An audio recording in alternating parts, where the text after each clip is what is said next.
እንዴት ናችሁ ውድ ቤተሰቦቻችን? ይህ ፉአድ ባህሩ የዩቲዩብ ቻናላችን ነው። እያደመጣችሁን ስለሆነ እጅግ ከልብ አድርገን እናመሰግናለን።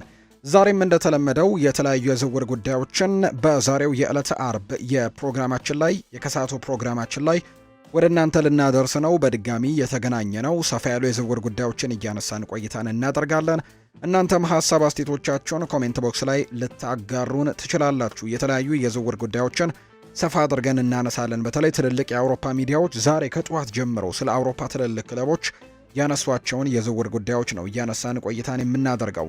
እንደተለመደው ፉአድ ባህሩ ይህንን ፕሮግራም እየመራው ቆይታን አደርጋለሁ። ሀሳብ አስተያየቶቻችሁን ጻፉልን። ቪዲዮአችንንም ላይክ እያደረጋችሁ ከኛ ጋር እንድትቆዩ ነው በአክብሮት የምጋብዘው። ከመሸጋገሪያ በኋላ በድጋሜ ተመልሰን እንመጣለን። ሀሳብ አስተያየቶቻችሁን ልትሰጡን ትችላላችሁ።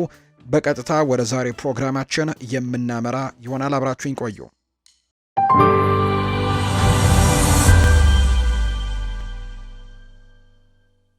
ወደ ቀዳሚው መረጃችን እናምራ። የቼልሲው አማካይ ኤንዞ ፈርናንዴስ በውድድር ዘመኑ መጨረሻም ክለቡን ለቆ ሊሄድ እንደሚችል እየተነገረ ይገኛል። የ25 ዓመት ተጫዋች ቼልሲን ከተቀላቀለ ጀምሮ ድንቅ ብቃትን እያሳየ ሲሆን እንደ ሪያል ማድሪድ፣ ፓሪስ ሳን ዠርሜን እና ማንቸስተር ሲቲ ያሉ ክለቦች አይን ውስጥም ገብቷል። ከስፔን የወጡ ዘገባዎች እንደሚያመለክቱ ተጫዋቹ በለንደኑ ክለብም ደስተኛ ባለመሆኑ በክረምቱ ክለቡን ለቆ ለመውጣትም ዝግጁ እንደሆነ ነው የተነገረው።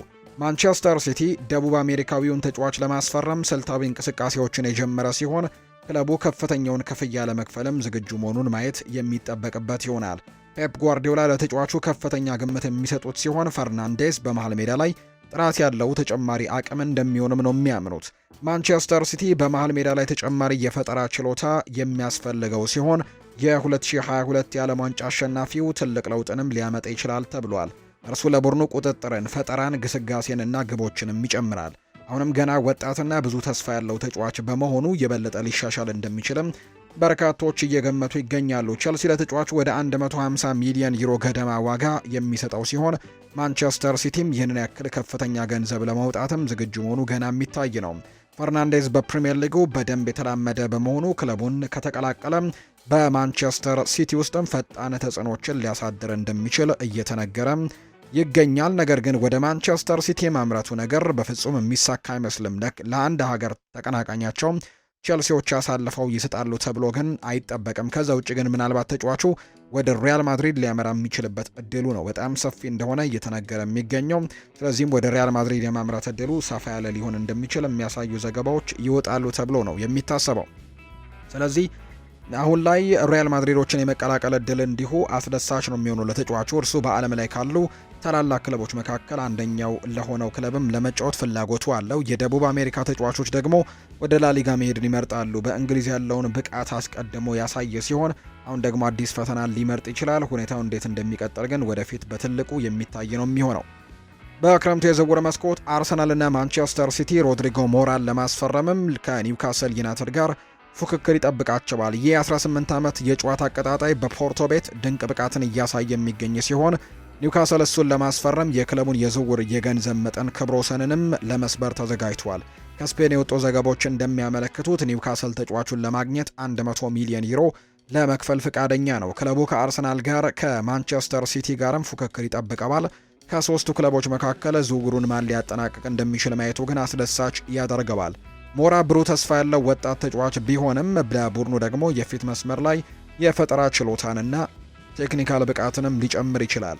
በፕሪሚየር ሊጉ የመጫወት እድል ለእነሱ አስደሳች ይሆናል። ኒውካስል ዘወትር የመሰለፍ እድልን ሊሰጠው ስለሚችል ዝውውሩ ለወጣቱ ተጫዋችም ተመራጭ ሊሆን ነው የሚችለው። በየሳምንቱ ሊሰለፍበት የሚችል ክለብን መቀላቀል ይኖርበታል። ኒውካስል ወደፊት ትልቅ ክለብም ደግሞ እንዲሁ ትልቅ ኮከብ እንዲሆን ሊያግዘው እና አቅሙንም እንዲያወጣ ሊረዳው እንደሚችል ተገምቷል። ፖርቶ በክረምቱ 100 ሚሊዮን ዩሮ የቀረበለት ከሆነም ጥያቄውን ውድቅ ማድረግ ይከብደዋል። ገና ራሱን ሙሉ በሙሉ ላላስመሰከረ ተጫዋች ይህ በጣም ከፍተኛ የገንዘብ መጠን ነው። ምንም እንኳን ትልቅ ተሰጥኦ ቢኖረውም እስካሁን ይህንኑ ያክል ዋጋ ግን የሚያሰጥ ነገር እንዳልታየበት ነው የተነገረው።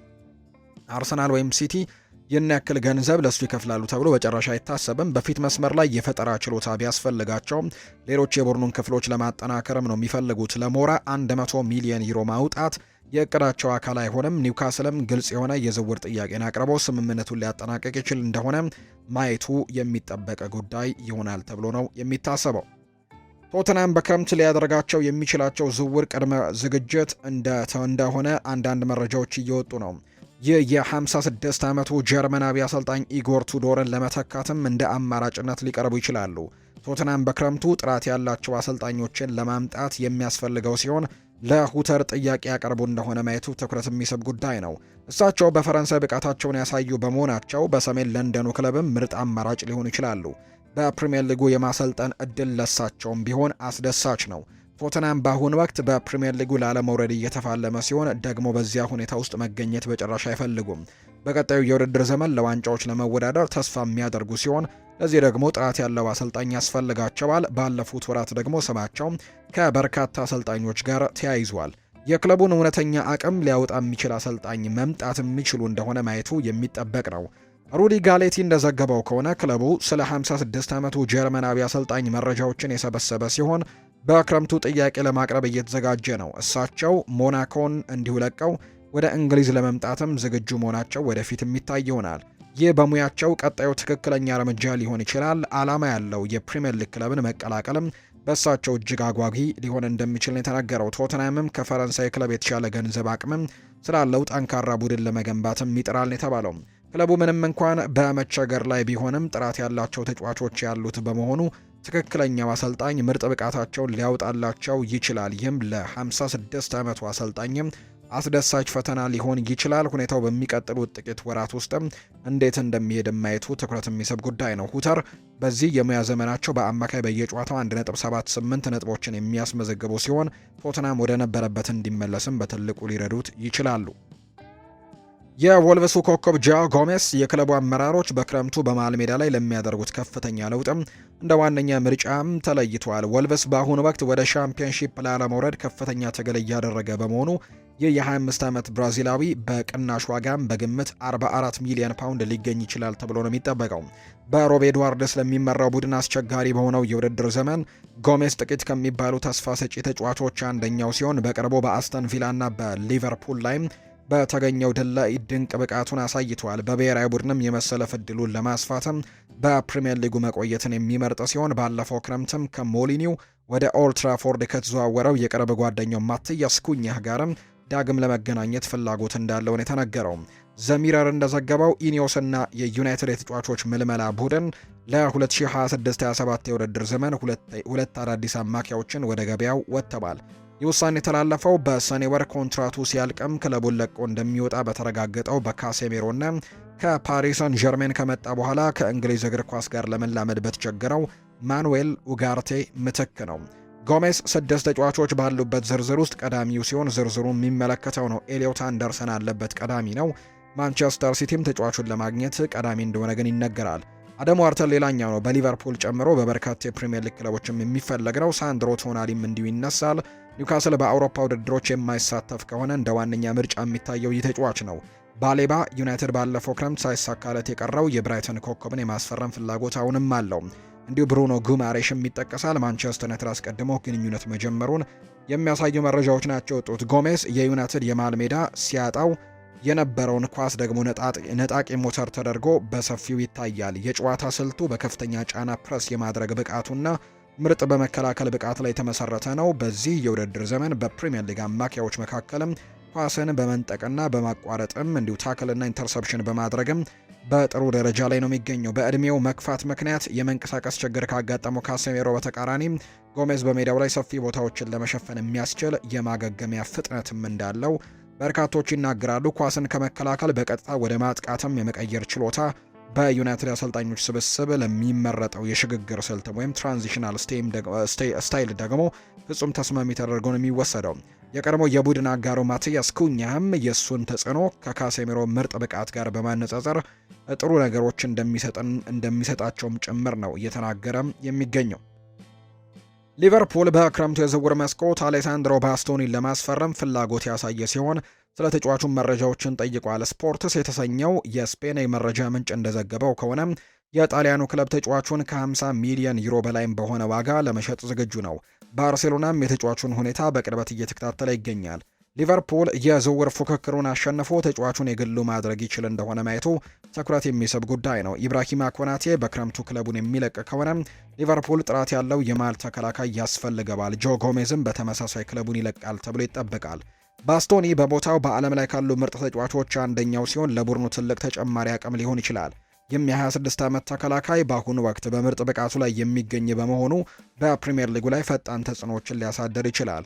ሊቨርፑልን የመቀላቀል እድሉ ለእሱ አስደሳች ሲሆን በርካቶችም ያንን ይቀበሉታል። በተመሳሳይ ባርሴሎና በዓለም ላይ ካሉ ታላላቅ ክለቦችም አንደኛው በመሆኑ ለሱ ደግሞ የመጫወት እድልን ውድቅ ማድረግ ይከብዳል። ሁለቱም ክለቦች ለዋንጫ ለመፋለም የሚያስችል መድረክም ሊፈጥሩለት ይችላሉ። እንደሱ ያለ ጥራት ያለው ተከላካይ ስለሚያስፈልጋቸው ባስቶኒ መጨረሻው የት እንደሚሆን ወደፊት የሚታይ ነው። ይህ የስፔን ጋዜጣ ባወጣው ዘገባ መሰረት የጣሊያኑ ተከላካይ በክረምቱ ወደ ባርሴሎና መዘዋወርን ይመርጣል። ሊቨርፑል ከባርሴሎና ጋር ሲነጻጸር የተሻለ የፋይናንስ አቅም እንዳለው ግልጽ ነው። የተጠየቀውን የዝውውር ዋጋ መክፈል የሚችሉ ሲሆንም ለባስቶኒ ከፍተኛ ክፍያ ያለው ኮንትራትም ሊያቀርቡለት ይችላሉ። ባርሴሎና በሚቀጥሉት ወራትም አስፈላጊውን ገንዘብ አሟልቶ ዝውውሩንም ሊያጠናቀቅ ይችል እንደሆነ ማየቱ አስደሳች ይሆናል። ይህ የ26 ዓመት ተጫዋች ከመከላከል ብቃቱ በተጨማሪ ኳስን ተቆጣጥሮ በመጫወት ረገድም ድንቅ በመሆኑ ቡድኑ ከኋላ መስርቶ እንዲጫወትም ትልቅ እገዛ ያደርጋል ተብሎ ነው የሚታሰበው። አርሰናል በክረምቱ የዝውውር መስኮት ተከላካዩ ፒየሮ ሂንካፒየን ከባየር ሌቨርኩዘን በቋሚነት ለማስፈረም እየተዘጋጁ ሲሆን ዝውውሩን በሰኔ ወርም በይፋ ያረጋግጣል ተብሎ ይጠበቃል። አንድ ዝውውር ባለሙያ ፋብሪዚዮ ሮማኖ ገለጻ ከሆነም ዝውውሩ መጀመሪያ ላይ በውሰት መልክ የተዋቀረ ቢሆንም ዓላማው ግን ሁልጊዜም ተጫዋቹን በቋሚነት ማስፈረም ላይ ነው። ይህ እርምጃ በአርሰናል የተጫዋቾች ምልመላ እቅድ ውስጥም እንደ መደበኛ አሰራር ወይም ፎርማሊቲ ነው የሚታየው። የውሰት ውሉ የተመቻቸው ክለቡ የፋይናንሻል ፌር ፕሌይ ደንቦችን በአግባቡ እንዲያከብር ታስበው ሲሆን የረጅም ጊዜ ዝውውሩ ግን በሁለቱ ክለቦች መካከል ቀደም ብሎ ስምምነት ላይ ተደርሶበታል የሚል መረጃ ነው እየወጣ የሚገኘው። በአርሰናልና በባየር ሌቨርኩዘን መካከል ያለው ስምምነት 52 ሚሊዮን ዩሮ ዋጋ ያለው ሲሆን ተጫዋቹ በቀጣይ ለሌላ ክለብም ቢሸጥ ደግሞ ሌቨርኩዘኖች 10 በመቶ ድርሻ እንዲያገኝም የሚል ተጨማሪ አንቀጽ ተካቶበታል። የዝውውር አርሰናል ቀደም ሲል ግብ ጠባቂውን ዳቪድ ራያን ካስፈረመበት መንገድ ጋርም ተመሳሳይ ነው። ፒየሮ ሂንካፒየንም በዚህ መልክ ማስፈረማቸው ክለቡ በበጀት ረገድም ተለዋዋጭነት እንዲኖረውና የሚፈለገውን ቁልፍ ተከላካይም እንዲያገኝ ረድቶታል። ፒየሮ ሂንካፒየ በባየር ሌቨርኩዘን ቆይታው በቡንደስሊጋ ውስጥም ካሉ እጅግ አስተማማኝ ወጣት ተከላካዮች አንዱ በመሆንም ስም ያተረፈ ተጫዋች ነው። ይህ ኢኳዶራዊ ኢንተርናሽናል ኳስን ሳይረበሽ በመቆጣጠር በመከላከል ረገድ ባለው ጠንካራ ባህሪና በተለያዩ የተከላካይ ክፍሎቹ ላይ የመጫወት ብቃቱም ይታወቃል። ሂንካፒየ በዋነኝነት የማል ተከላካይ ቢሆንም በሶስት ተከላካዮች ያስተላለፍ ውስጥ በግራ በኩል ወይንም ደግሞ እንደ አስፈላጊነቱ በግራ መስመር ተከላካይነት ወይም ሌፍት ባክ የመሰለፍ ከፍተኛ ብቃትም አለው።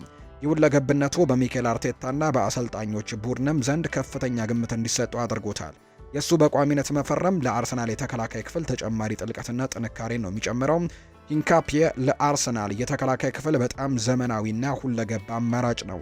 ሪያል ማድሪድ በሚቀጥለው የክረምት የዝውውር መስኮት የሊቨርፑልን ተከላካይ ኢብራሂማ ኮናቴን ለማስፈረም የሚያደርገውን ጥረት አጠናክሮ ቀጥሏል ተብሏል።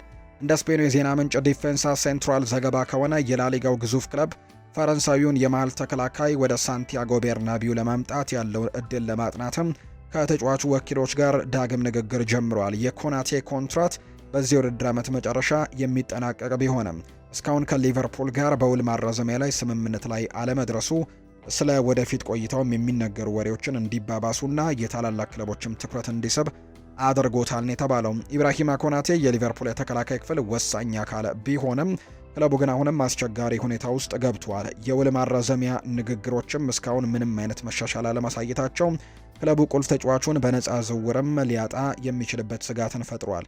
በአንፊልድ የኮንትራት ጉዳዮች በቅርቡ ትልቅ መነጋገሪያ ሆነው የቆዩ ሲሆን ሪያል ማድሪድ ይህንን አጋጣሚ ደግሞ ለመጠቀምም ከተጫዋቹ ወኪሎች ጋር ግንኙነት መጀመሩ ነው የተዘገበው።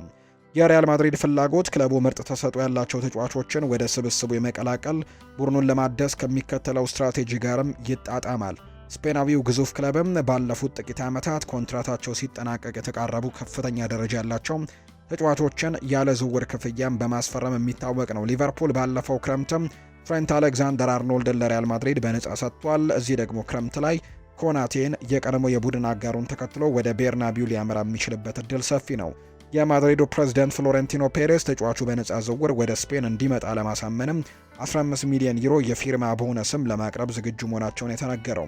ምንም እንኳን ሊቨርፑል ጉዳዩን ለመፍታት ተስፋ ቢያደርግም በንግግሮች ላይ የታየው መዘግየት ግን ለሌሎች ክለቦች በሩን ከፍቶላቸዋል ነው የተባለው።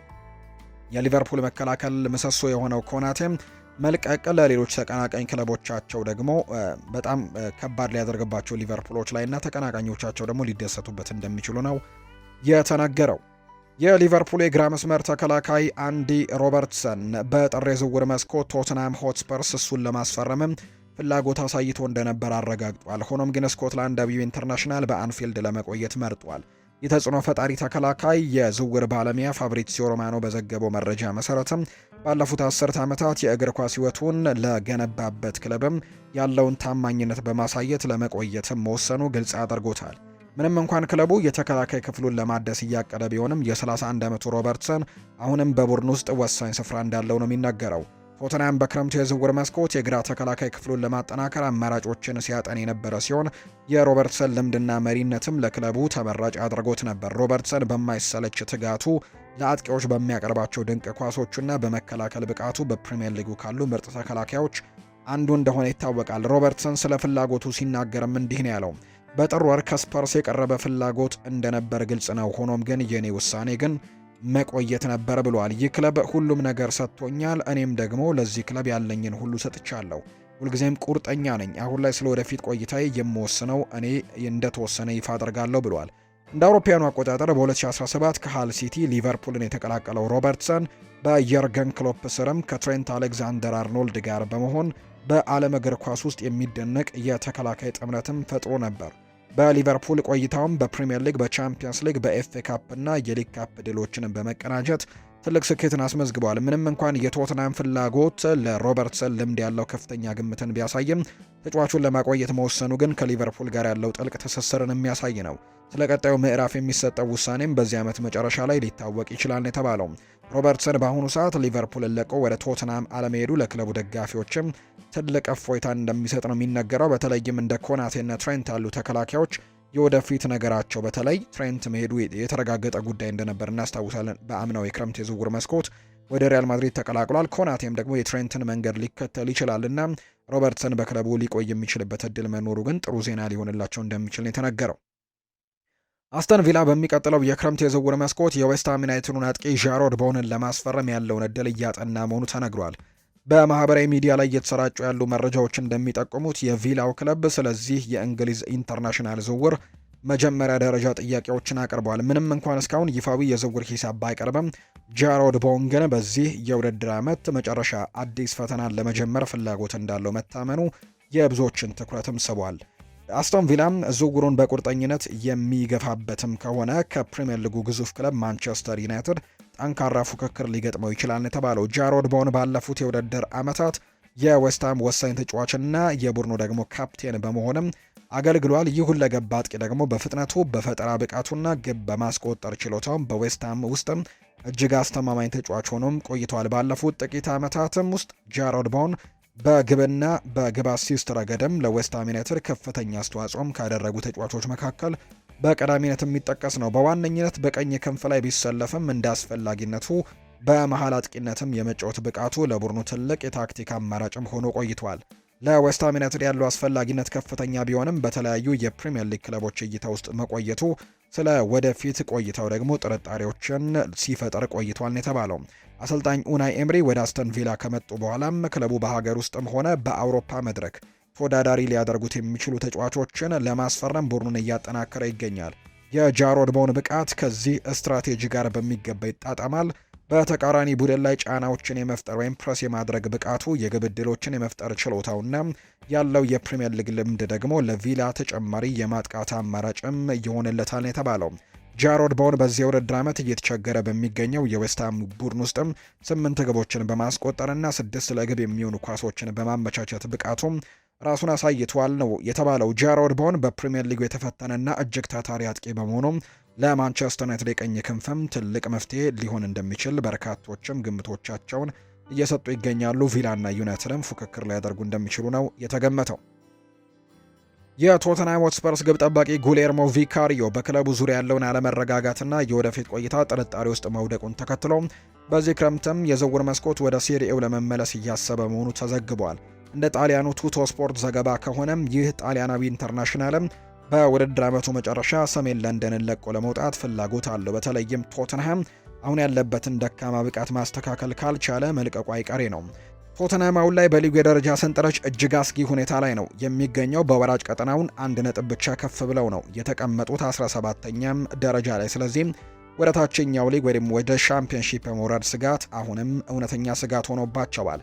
የቶተንሃም አስቸጋሪ የውድድር ዓመት በአሰልጣኞች መቀየርና ወጥ ባልሆነ ብቃትም የታጀበ ነው። ቶማስ ፍራንክ ክለቡ ከተሰናበቱ በኋላ ኢጎር ቱዶር በጊዜያዊነት ቢመጡም ቡድኑን በክሮኤሺያዊ አሰልጣኝ ስር እስካሁን መረጋጋት አልቻለም። ክለቡ ወደ ታችኛው ሊግ የሚወርድ ከሆነ ቪካሪዮን ጨምሮ በርካታ ውድ ተጫዋቾች ቡድኑን ጥለው እንደሚሄዱ ነው የሚጠበቀው። እንደ ቱቶ ስፖርት ዘገባ ከሆነ ቪካሪዮ ወደ ጣሊያን መመለስን የሚመርጥ ሲሆን ዩቬንቱስ ዋነኛው ፈላጊ ሆኖ ብቅ ብሏል። የቱሪኑ ክለብ ለሚቀጥሉት ዓመታት የግብ ጠባቂ ክፍሉን ለማጠናከር እያቀደ ባለበት በዚህ ሰዓት ቪካሪዮን እንደ ትልቅ አማራጭም ነው የወሰደው። ቪካሪዮ ወደ ቶትናም ከመዘዋወሩ በፊት በኢምፖሊ በነበረው ቆይታ አስደናቂ ብቃትን በማሳየት ስም ያተረፈ ሲሆን አሁን ደግሞ የጣሊያን ብሔራዊ ቡድን ቁጥር 1 ግብ ጠባቂ ሆኗል። ምንም እንኳን እስካሁን መደበኛ ድርድር ባይጀምርም የመጀመሪያ ደረጃ ግንኙነቶች ማድረጋቸውን የተዘገበው ቪካሪዮ መልቀቅ ለቶትናም ትልቅ መርዶ ሊሆን እንደሚችል የሚያሳዩ መረጃዎችም ይወጣሉ። ቶትናም ከወራጅ ቀጠናው በ1 ነጥብ ብቻ ርቆ ባለበት በዚህ ሰዓት ምርጥ ተጫዋቾቻቸው ልባቸው ከክለቡ መውጣቱ ሁኔታውን ይበልጥም የከፋ ያደርገዋል። ቱዶርም ቪካሪዮን በቤንች ላይ አስቀምጠው ኪኒስኪን ማሰለፋቸው ደግሞ በጣም ችግር እንደነበረው በአውሮፓ ቻምፒየንስ ሊግ ከአትሌቲኮ ማድሪድ ጋር በነበረው ጨዋታ ላይ የምናስታውሰው ነው። ወደ ቤተሰቦቻችን ስላደመጣችሁን ከልብ አድርገን አመሰገነን። መልካም ጊዜ ይሁንላችሁ።